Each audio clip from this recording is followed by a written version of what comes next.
To be happy is every living being's right in this world. Everything that we do, everything that we say, why we are doing them, we do that to be happy. Just ask from yourself, why am I doing what am I doing? You can answer to yourself. You will find that the reason why I do everything in life to make myself happy. If I ask from you, why do you wake up early in the morning and just prepare some food and go out to work? To make yourself happy and to make others happy, isn't it? Yes. You gain happiness by making others happy as well. That you have to remember, right? So there are two types of happinesses in this world. The first type of happiness is called the material happiness, right? And also the other type of happiness is called the spiritual happiness. To call it a good life, to call it a perfect life, one must achieve these two types of happinesses in his life. One must experience both of these happinesses in their life, right? So from this video, I would like to share a wonderful teaching from the Buddha that explains about what are the types of happinesses that a person who is living in a household life, a family life, must achieve. Now, according to Buddhism, there are two types of lives. The first type of life is called the household life. That means the people who are living in a family life, right? Maintaining a family, living in a house, engaging in material pleasures and all the stuff, right? A household life. That means you, right? And also, there's this other type of life. It is called the monk's life, right? Which we can call them the homelessness life. That means we leave our houses, we leave our families and become monks, right? So that we no longer own a house. We no longer own a family. We no longer maintain a family, right? So the ones who renunciate the household life, the ones who leave the household life, they seek a higher kind of happiness, right? That doesn't mean that they don't seek any kind of happiness. We as monks, why we become monks is to seek the spiritual happiness. Now, when you become a monk, it doesn't mean you totally deny seeking the material happiness, right? But for a monk, there must be a limit for seeking the material happiness, because as living beings, we can't totally deny seeking material pleasure. As living beings, we must consume some sort of material pleasures in this world. But that seeking, that consumption of material pleasure must not disturb the peace and the spiritual happiness that a monk is seeking, right? So for monks, there are limitations for material happiness, okay? But it is less of the material happiness and more of the spiritual happiness. So in this teaching of the Buddha focuses on household life, a household, a person who is living a family life. To call that life a perfect life, a good life, the Buddha says that there are 4 types of happinesses that a householder must achieve in their life, right? The first type of happiness, the Buddha called it Āthi Suka. What is it? Āthi Suka. Āthi Suka can be translated into English as the happiness of ownership. Now, what do you mean by the happiness of ownership? Buddha explains the happiness of ownership as one must work hard, put his time and energy and strive and earn money righteously in the correct way, right? He must earn money, he must earn wealth in the righteous way. Now, what do you mean by in the righteous way? Is by you should earn money without harming anyone, without harming yourself, and without harming the other people, without harming the society, right? If you earn money without harming anyone, that is the righteous way of earning money. Now, Buddha said, as a householder, you must be happy and you must enjoy earning money, right? Buddha was someone who did not say that you should not pursue happiness. You should not pursue material happiness. The Buddha said, if you are a householder, you must do that. That is your duty, right? So the Buddha said, strive hard, work hard, put your time and energy to what you're working on, and earn money righteously. That is a happiness that you can gain, right? When you have enough money to your life, then you can be happy about thinking that I own this wealth. This is my wealth. That is sort of a happiness that one can gain, right? That is the first type of happiness that Buddha said a householder must achieve in their life at some point in their life, right? That is the first one. The second type of happiness that Buddha taught for householders to achieve is called Bhoga Suka. The Bhoga Suka can be translated into English as the happiness of enjoyment. Now, first you earn money, right? Now you spend money and enjoy it in the correct way, right? The Buddha says that you have to spend money in a way that you should not harm yourself and you should not harm the other people as well, in the righteous way, right? So that when you spend money doing good things like helping people, helping your parents, with your money, with the money that you righteously earned, and when you spend that money on the people who you love, right, to make them happy, it gives you a happiness, right? It is a great happiness that one can achieve. That you have to achieve in your life.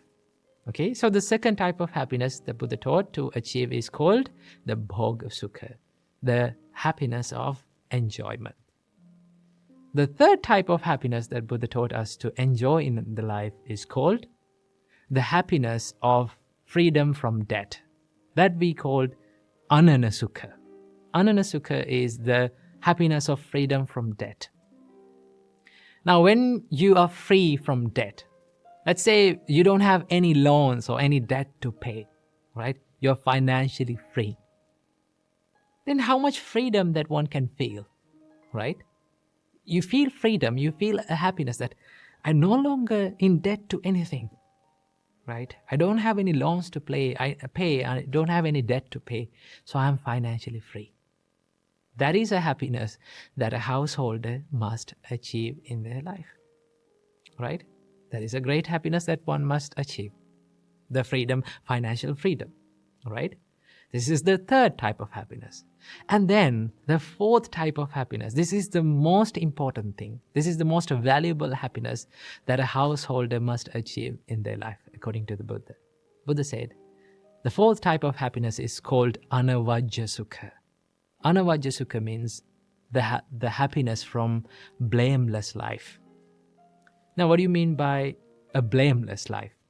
The Buddha says that you have to do things, you have to say things, you have to live your life in a way that you do everything with a good heart, with a good mind, with a wholesome heart, right? When you spend your life as a good-hearted person, as a good person, as a wholesome-hearted person, right? It gives you a bigger happiness, bigger enjoyment, thinking about who you are. That is the most important thing, because all the other material happinesses, right? All the other three material happinesses, it can give you happiness, right? I don't say that it cannot give you happiness, but if you did not have this happiness, Anavajja Suka, if your heart is complaining who you are, what you do, right? If your heart is regretting about who you are, then the other things doesn't matter, right? What matters the most is how you live in this life, right? At the end of our life, the most important thing that we can be happy about is how we live this life, how much love we give to other people, right? How much we help to other people, how righteously and how correctly we lived our life. So the Buddha said, you must achieve this happiness as well, right? So these are the four happinesses that a householder, one who is living in a family life, spending a family life, must achieve. So I hope this video and this teaching from the Buddha gave you a little light to your life.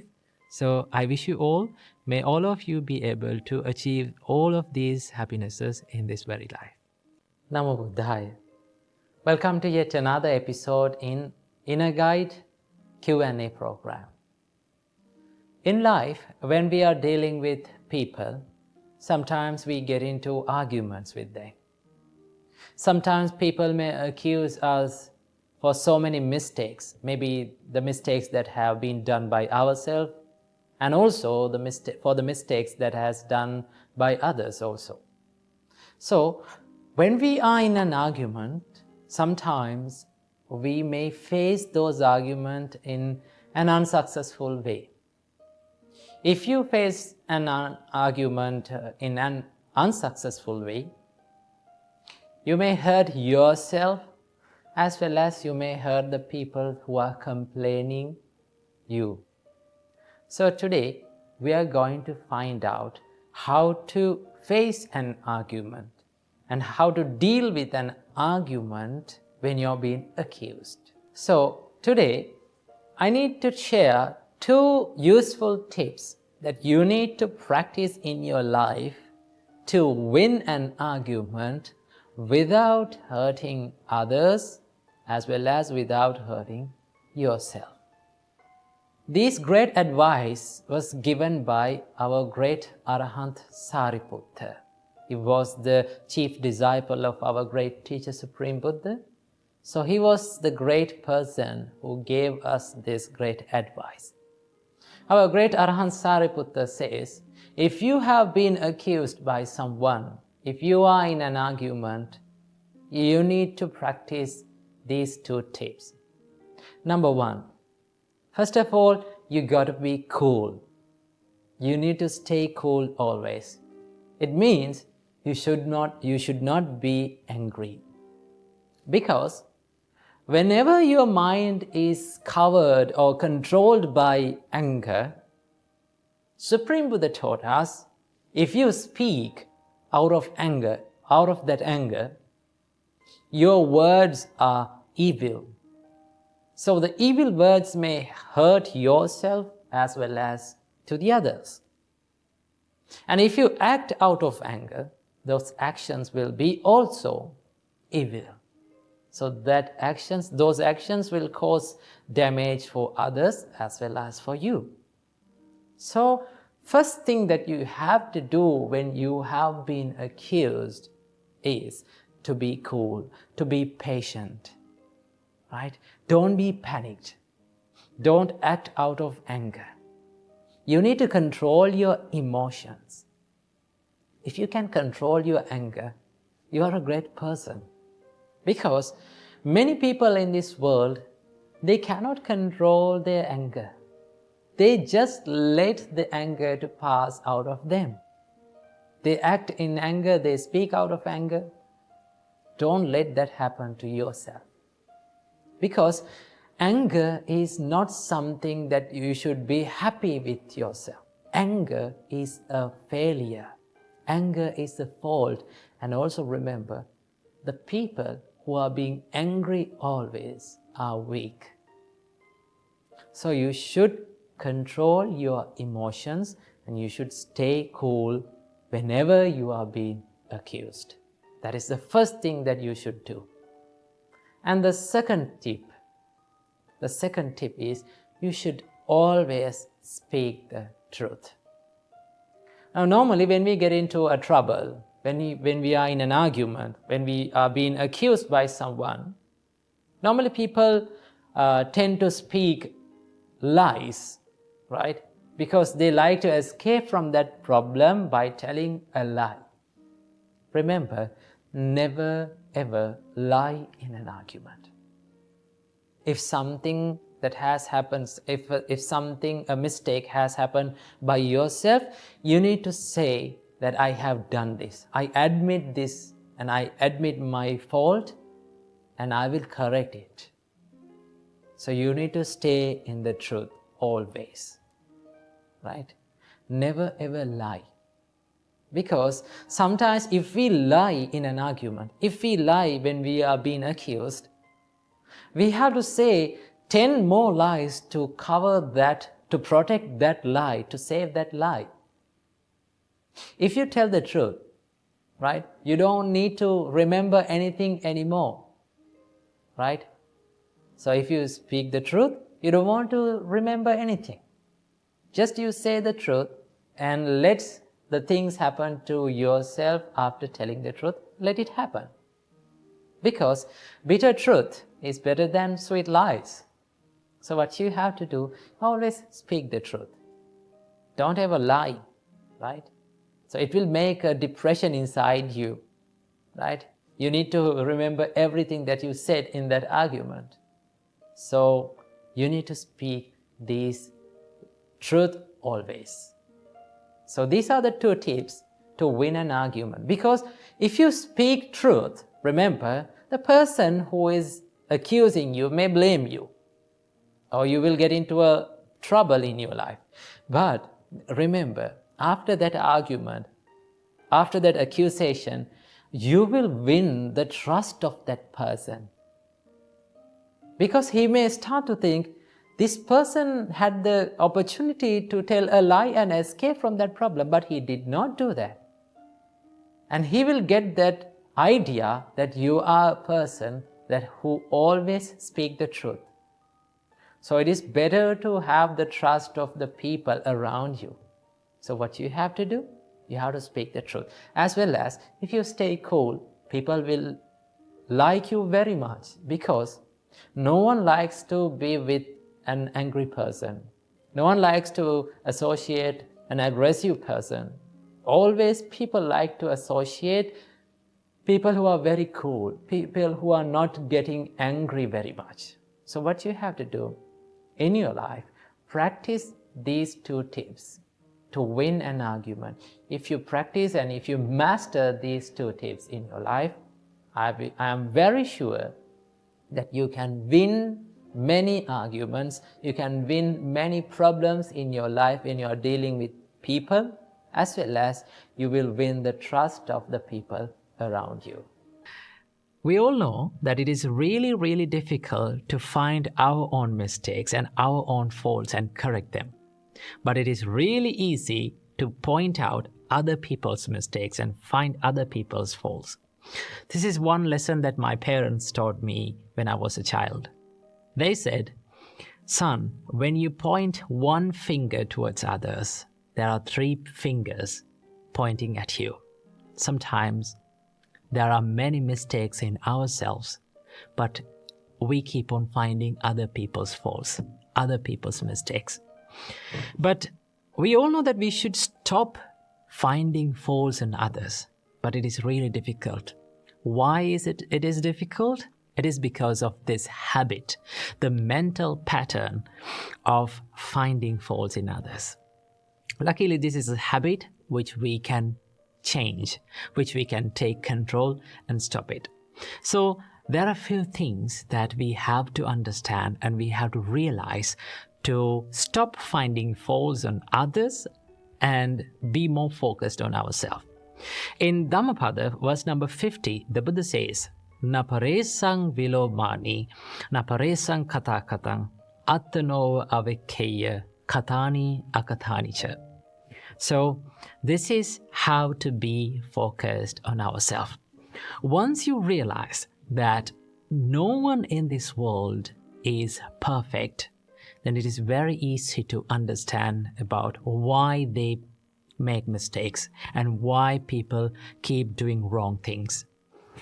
Most of the time, we used to complain why they are doing this, right? Why people are behaving like this? Why can't they behave like me? Why can't they be like me? But turns out that no one can be like you.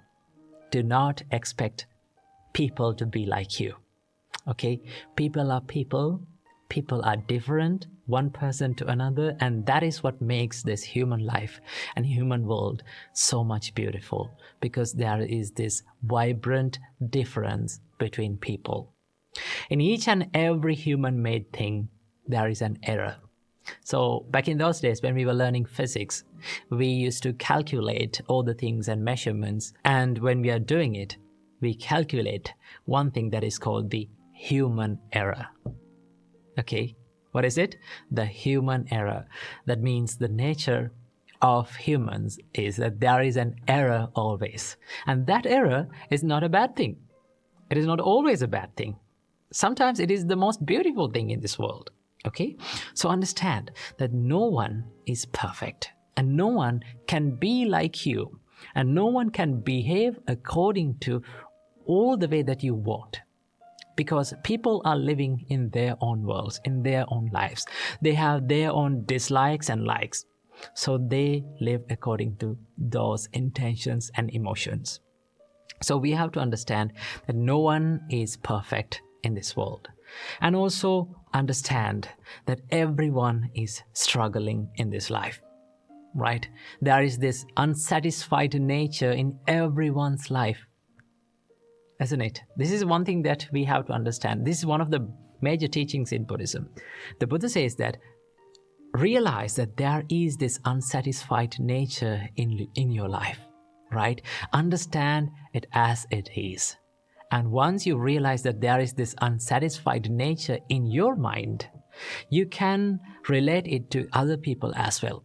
Same as I am unsatisfied, and same as I am suffering in my life, other peoples are also suffering.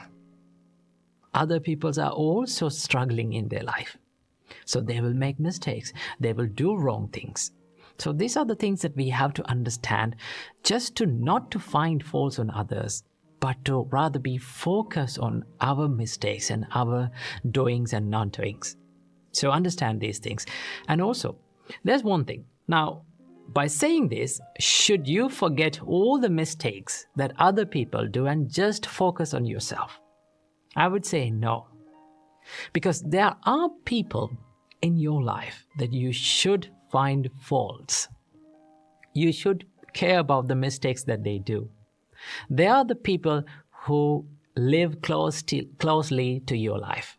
They are the people who love you most. They are the people who you love most. Always remember, when you see such people's mistakes, there is a way to correct them.